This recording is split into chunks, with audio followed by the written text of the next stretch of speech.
ఆంధ్రప్రదేశ్లో ఓ కీచక పాస్టర్ విద్యావేత్త ముసుగు తొడుక్కున్నాడు. విద్యాశాఖ నుండి ఎలాంటి అనుమతులు లేకుండానే స్కూల్ ఏర్పాటు చేశాడు. తన పాఠశాలలో చదువుకునే అభం శుభం తెలియని బాలికపై అత్యాచారం చేసి గర్భవతిని చేశాడు. చివరికి విషయం బయటకు రావడంతో పోలీసులు అతన్ని అరెస్ట్ చేశారు. అంబేద్కర్ కోనసీమ జిల్లా రాయవరం మండలం మాచవరానికి చెందిన అకుమర్తి షాజీ జయరాజు పాస్టర్గా వెలగబెడుతున్నాడు. అతడి పాస్టర్గిరిలో భాగంగా డివైన్ గ్రేస్ మినిస్ట్రీస్ అని ఓ క్రైస్తవ సంస్థ ఏర్పాటు చేసి చర్చి నడిపిస్తున్నాడు. పనిలో పనిగా ఓ స్కూల్ కూడా ఏర్పాటు చేయాలనే ఆలోచన వచ్చింది ఈ పాస్టర్కి. వెంటనే మార్గదర్శి ఫౌండేషన్ స్కూల్ పేరిట ఓ పాఠశాల ప్రారంభించాడు. ఈ పాఠశాలకు విద్యాశాఖ నుండి ఎలాంటి అనుమతులు లేవని తెలుస్తోంది. స్కూల్ ఏర్పాటు చేయాలన్న పాస్టర్ గొప్ప ఆలోచన మాటున నీచమైన ఆలోచన బయటపడింది. ఇటీవల మార్చి నెలలో పాఠశాలలో చదువుకునే ఒక అమ్మాయిపై అఘాయిత్యానికి పాల్పడ్డాడు పాస్టర్ షాజీ జయరాజు. విషయాన్ని ఎవరికైనా చెప్తే చంపేస్తానని బెదిరించాడు. భయపడిపోయిన చిన్నారి తనలో తానే ఎంతో వేదన అనుభవించింది. అయితే ఆ బాలిక గర్భం ధరించినట్టు తెలియటంతో విషయం బయటపడింది.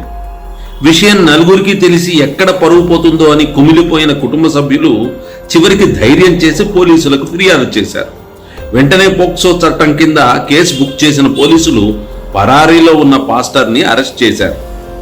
పాస్టర్ షాజీ జయరాజ్ అరెస్టుతో అప్రమత్తమైన జిల్లా విద్యాశాఖ అధికారులు అతడు అక్రమంగా నడిపిస్తున్న మార్గదర్శి ఫౌండేషన్ స్కూల్ని తనిఖీ చేయగా విస్తుపోయే నిజాలు బయటపడ్డాయి.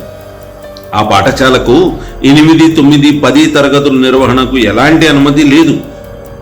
పాఠశాలలో కనీస సౌకర్యాలు లేవు.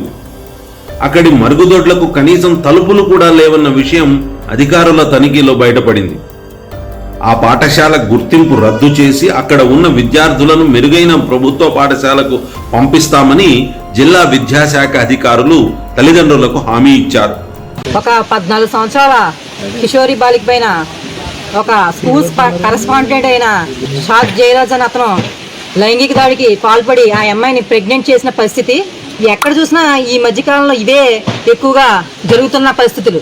ఒక ఆడపిల్ల పుట్టిన దగ్గర నుంచి చనిపోయే వరకు కూడా ఎన్నో కష్టాలు. ఆ కష్టాలు ఈ లైంగిక దాడులను విపరీతంగా జరుగుతున్నాయి. ఒక ఆడపిల్ల పుట్టిందంటే ఆ పిల్లని అత్తవారింటికి పంపే వరకు కూడా ఎవరి దగ్గర కూడా రక్షణ లేదు. స్కూల్కి పంపితే టీచర్స్ దగ్గర రక్షణ లేదు, ఇంట్లో తండ్రి దగ్గర రక్షణ లేదు, అన్నగారి దగ్గర రక్షణ లేదు. ఈ మధ్యకాలంలో ఎక్కడ చాలా చోట్ల చూసే పరిస్థితులు అయితే అలాగే ఉన్నాయి. గవర్నమెంట్స్ ఎన్నో చట్టాలు తీసుకొస్తుంది, దిశ, నిర్భయ వంటి ఎన్నో చట్టాలను తీసుకొస్తుంది. కానీ ఎక్కడ కూడా చట్టాలు తీసుకురావడంతో సరిపోతుంది, కానీ దాన్ని అమలు చేయడంలో జాప్యం అన్నది జరగడం జరుగుతుంది. ఇంత జరిగినా మన మీడియా మాత్రం ఈ దారుణానికి పాల్పడింది మార్గదర్శి foundation school correspondent Shaji Jayaraj అనే వ్యక్తి అని మాత్రమే వార్తలు రాస్తున్నాయి.